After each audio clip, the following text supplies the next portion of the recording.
the universe speaking to you. You are now tuned into the Modern Spiritual Life Coaching Podcast by the certified master life coach and spiritual guide, Coach Chip. Welcome, souls. We now begin this episode of a transformational journey. Unedited, unscripted, and creating something from nothingness. Now, let there be light on Modern Spiritual Life Coaching. This is episode number 85, the hour and a half hour on the Modern Spiritual Podcast. Holy moly!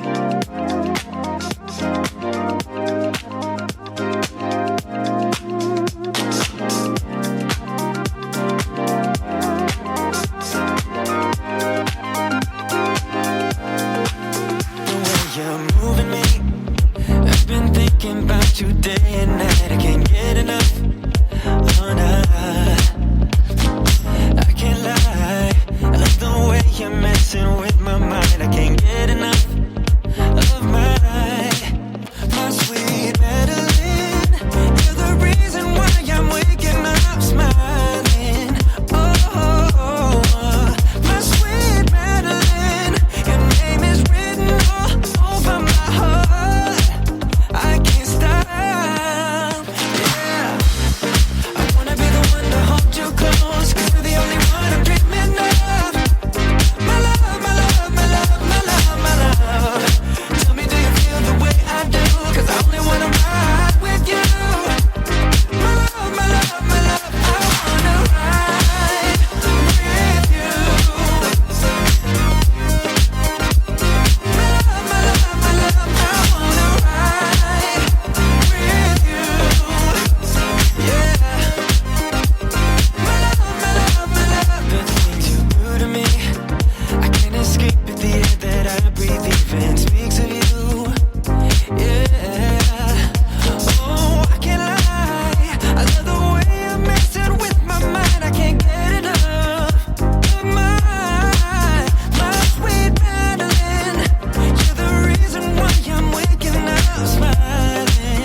Good afternoon. It's the Power Half Hour on the Modern Spiritual Podcast Live. It's Alchemy Coach Chip, and we are just trying to get through this Saturday afternoon. About 140 degrees here, and things are just getting really heated up. So we're going to jump right into this this episode here, number 85, and this is going to be something a little differently. I mean, we've talked about over the last 80-something episodes all about health, the mind, the body, the soul, but we really haven't mentioned anything about money, financing, and that's what most people always want on their number one list. So we're going to be careful because something is going on with our monetary system, our tender and currency with this government and all governments global.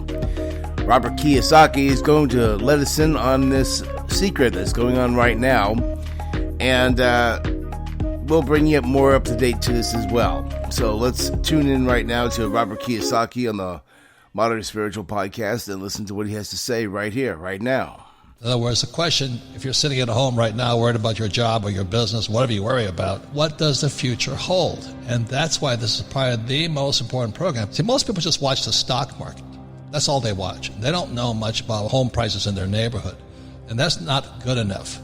So our guest today is George Gammon. He takes the ultra complex and puts it in pictures. Even if you don't understand them at first, just keep tracking with them.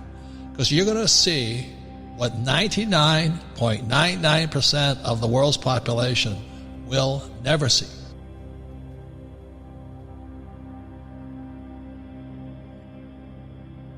What are you seeing in the future, George? What I want to stress, and I'll explain this just momentarily, but what I really want to stress to the viewer is that if you're able to just start to understand the macroeconomic picture, and it doesn't need to be complex. Listen, the reason you think it's complex is because all these economists and academics, they use all this jargon and technical terms. But if you just break it down into simple English, it's actually very easy for people to understand. And if they understand it, they're going to be able to make much better decisions for themselves and their family in the future for their finances. So whether it's me or anyone else, make sure that you're trying to really pay attention to what's going on. Let's just say that you've been saving your money, you've been working hard, you've been doing all the right things, you've got a little nest egg saved up, and you go to the bank and you're like, oh my gosh, they're only giving me 0.5 interest or 0 or who knows what it is. You can't even see the interest rates, they're so small nowadays. So you say, okay, where can I go to get a little bit higher rate of return? But I still want to be safe. It's got to be safe. So then you might look at a product like a money market mutual fund or a money market fund. And then you look at this, you say, well, that's safe. All my buddies are doing it. It's just like a bank account, but I get maybe a 1.5% return. Well, what the average person doesn't realize is they're taking exponentially more risk just to get that 1% additional return. So how is that? Because the way that the money market mutual fund gets the additional return is they take your hard-earned savings and money and they put it into the repo market, or they put it into the commercial paper market, which is basically funding for corporations, the same type of thing. So the question then becomes that person that's just watching Monday Night Football and just enjoying life, just, with the white picket fence, the 2 kids, the golden retriever, they don't care about what's going on with the plumbing. They don't care about the dollar swaps. But does that person really want to lend their hard-earned savings to Deutsche Bank, to HSBC, some of these banks that could be crumbling as we speak, or to put things into other terms like more America-centric corporate terms? Would that individual want their money being lent to American Airlines right now, or Boeing right now, where every single time you turn on CNBC or the TV, you see that they're asking for another bailout because they're about to go bust? That's how this macro, and that's how the cash flow and the plumbing that Robert's talking about, that's how, just one way that it can affect the everyday person. So if our banks are going bust right now, what does that mean? Well, it's not just the banks, it's the government, it's the private sector, it's our entire economy, because these debt cycles run in courses of 75 to 100 years. I'm going back to Ray Dalio. Right now, we're at the top of a 75 to 100 year long-term debt cycle. So the only way from here is down. And Robert, you call this in a lot of your books, and you kind of predicted this and had the foresight to see this coming. But when you get to the top of one of these debt cycles, the only thing the government can do, well, there's 4 ways out of it. Number 1, they can choose austerity. which very few governments do, and that's just tightening the belt, spending less. Everyone feels the pain. Think of the deflation or depression we had in the 1930s. Or they restructure the debt. Well, it's not likely we're going to do that with China. It's not likely we're going to do that with the big banks because they're the creditors. Or they could just default, say, hey, we're not paying you. Or what most governments do is they choose money printing. This is creating inflation to bail out all the people who have the debt, whether it's governments, whether it's individuals. So once you get debt to a certain level, you've got to, well, you don't have to, but most governments choose to inflate it away. So what does that mean for the average person? Well, if the government is going to try to create inflation, meaning the cost of goods and services going up, what you want to do is you want to make sure that you're positioned for that. So as an example, if you just own your own home, you've got to make sure that you've got a 30-year fixed rate mortgage. Because if they try to create inflation, if interest rates go up, then your interest rate is going to go up unless it's fixed. And what happens when you're a debtor and they create inflation, you're going to have the opportunity to pay the loan back, your mortgage, with cheaper devalued dollars. So the way they can think about that is if they borrow, let's say $100,000, the rate of interest means that they're paying the bank back with increased purchasing power because you've got principal plus interest. So what happens in inflation, though, is inflation allows the borrower to pay the debt back with less purchasing power. So if your rate of interest, let's say, is 1% or 3%, we'll call it, but if inflation goes up to 5-6%, the delta between those two is a transfer of purchasing power from the bank to the individual homeowner. And I think a lot of people listening to this probably have a mortgage, if not on a rental property, on their own home. And I think that's the very first thing they can do to be proactive. Also, gold, silver, Bitcoin. You talk about that all the time. We're sitting on this coronavirus, which is changing everything. What is your crystal ball? What are you seeing? Not your crystal ball because you're studying it and you're seeing all the charts and the numbers. What are we looking at? From an economic standpoint, I think the biggest question is, do we have deflation or inflation? And that's kind of the debate going back and forth. And for the average person, I think they just have to look at the entire economy as supply and demand. So the supply is how much stuff do we produce? How much goods and services. Demand is how much money we have, or our willingness or our access to credit to go out and buy the stuff. So as most people know, we're in lockdown, depending on what state you live in, what city. So there's a lot less demand. There's a lot less of the goods and services that are actually being purchased, right? So that decreases the demand equation. That's what most people get fixated on. So they think, okay, well, we have to have prices going down, deflation. But they forget about the supply side of the equation, because if the people can't go out to produce goods and services, well, the supply will go down fast as well. So then the question becomes, what's going down faster, demand or supply?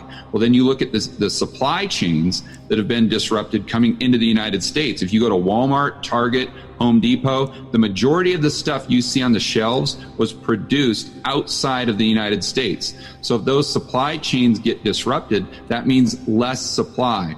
Then what happens is, usually, going back to Dalio's example of long-term debt cycles, you get social unrest. And I hate to say that, but that's just the reality of the situation if you look at history.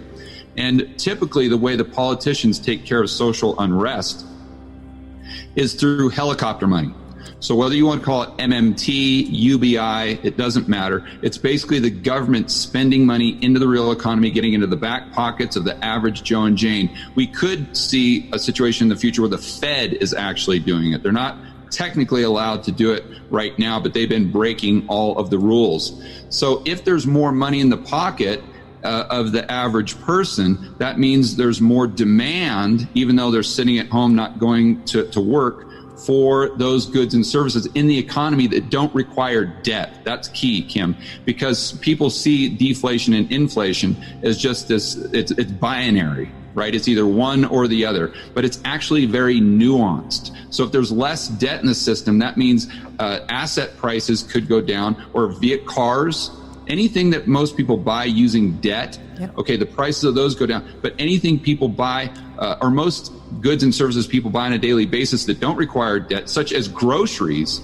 those prices typically go up. And if I saw on CNBC the other day that in a lot of markets around the United States, food prices are up as high as 25%. It's already started. You can see this happening in real life. Yeah, what's happening is because of the COVID or whatever they call it, the meat packing companies are shutting down.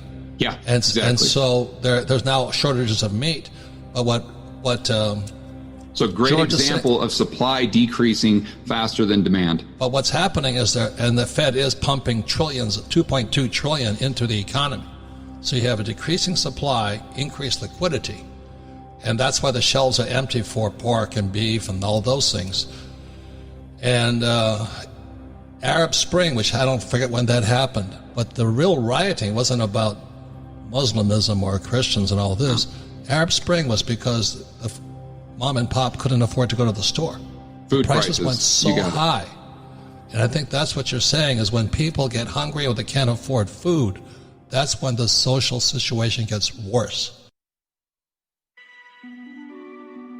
Ask and you shall receive. I know people that ask and ask and ask and nothing happens.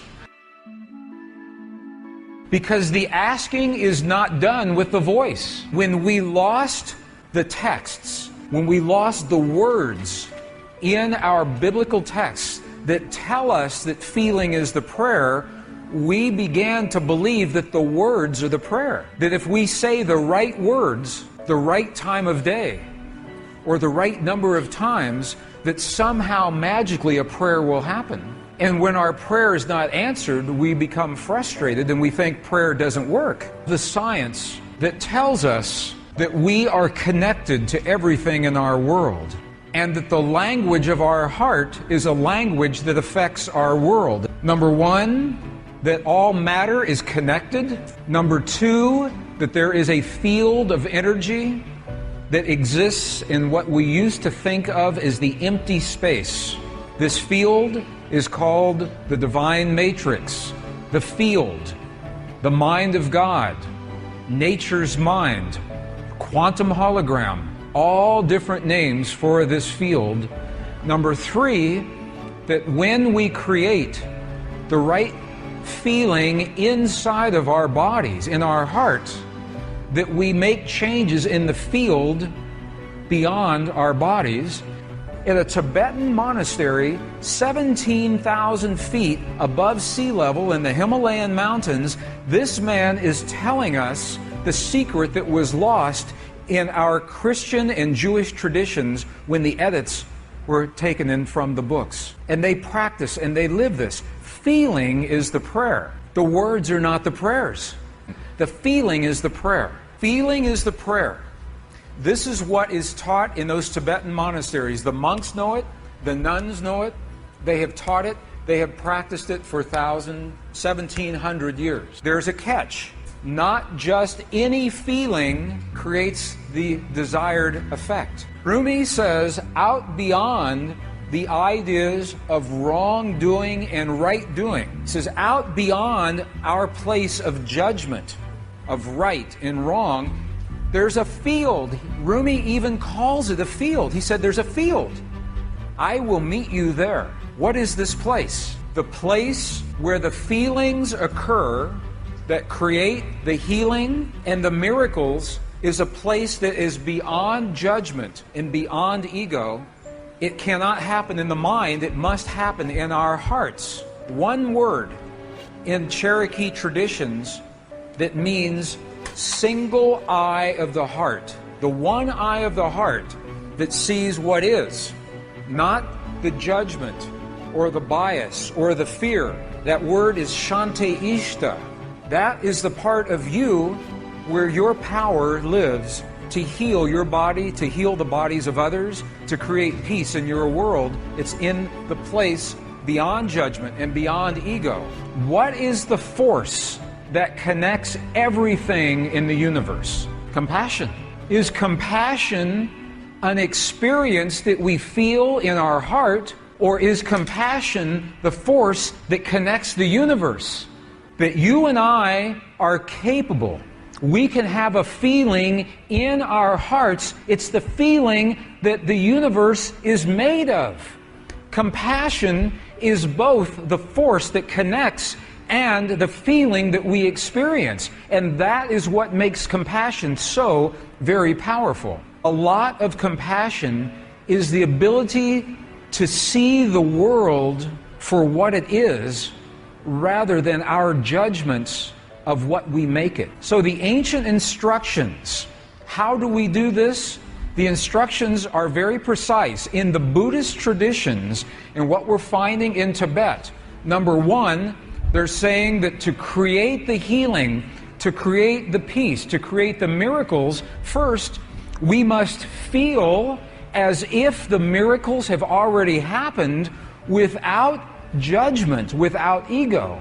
And that's hard for the Western mind. So first we must do this, to feel as if our prayers have already been answered without judgment, without ego.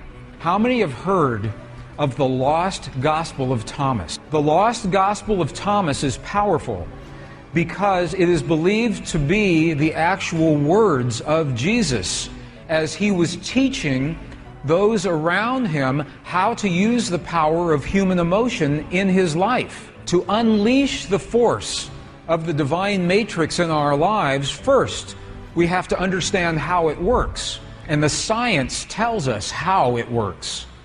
Secondly, we must speak the language that the divine matrix recognizes, and science cannot tell us that. That comes from our past, from our culture, from our history, from those who have learned and used this language for thousands of years. What did Jesus and what did the great masters say about this language? Because it's the same whether you're talking Buddhist or Hindu or Christian, pre-Christian traditions, they're all telling us that there is a field of energy and that we have the language to use that field. This is an actual page out of the Gospel of Thomas. In the Gospel of Thomas, two very important keys. This was written right around 300 years after the time of Jesus. That feeling is the prayer, one. Two, that we must feel as if our prayers have already been answered. An Egyptian monastery with the texts that used to be our tradition before they were edited. And we're going to look at the instructions that tell us how to do that. Gospel of Thomas. If you have a copy of the Gospel of Thomas, this is verse 106, translated from the Nag Hammadi Library.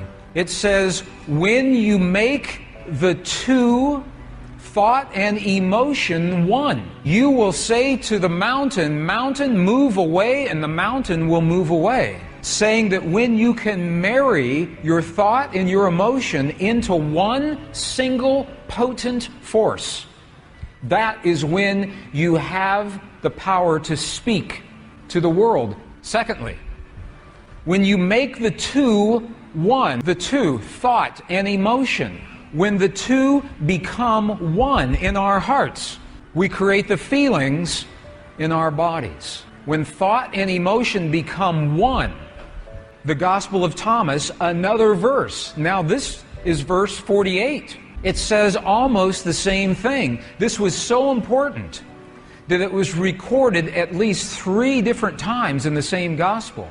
Look at what this says. If the two make peace with each other in this one house. When Jesus is talking about the house or the temple, what is he talking about? Precisely you. You are the house. You are the temple. If the two make peace with each other in this house, if thought and emotion become one, if they make peace with each other in this house, look what happens.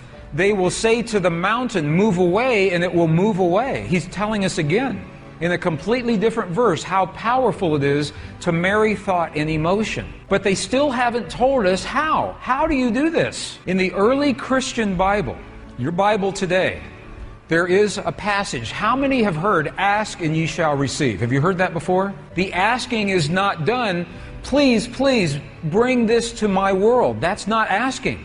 To ask, we must speak to the field, to the divine matrix, in the language the field recognizes.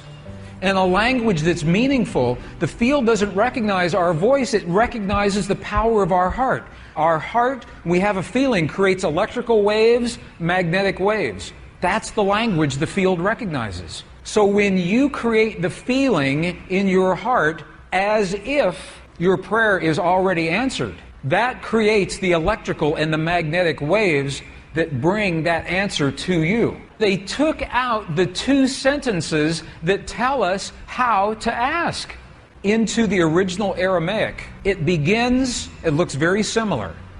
So this is the retranslated version with the missing pieces. All things that you ask straightly, directly from inside my name, you will be given. It says, so far you've not done this, because if we ask with our voice, we have not done this. Ask without hidden motive and be surrounded by your answer. Be enveloped by what you desire, that your gladness be full. It's not saying to speak a word, it's saying to be surrounded, to feel as if. If you are surrounded, you are feeling as if your answer has already happened. Be enveloped by what you desire, because that is when your thought and your emotion become one. You think the thought of the healing in your loved ones, and you feel the love of that thought. They become one, and that is the language that this field recognizes. This is precisely what the Buddhists are telling us. Ask without the judgment of the right or the wrong or the good or the bad. Ask without the ego. Ask from the heart, feeling from the result as if it's already happened.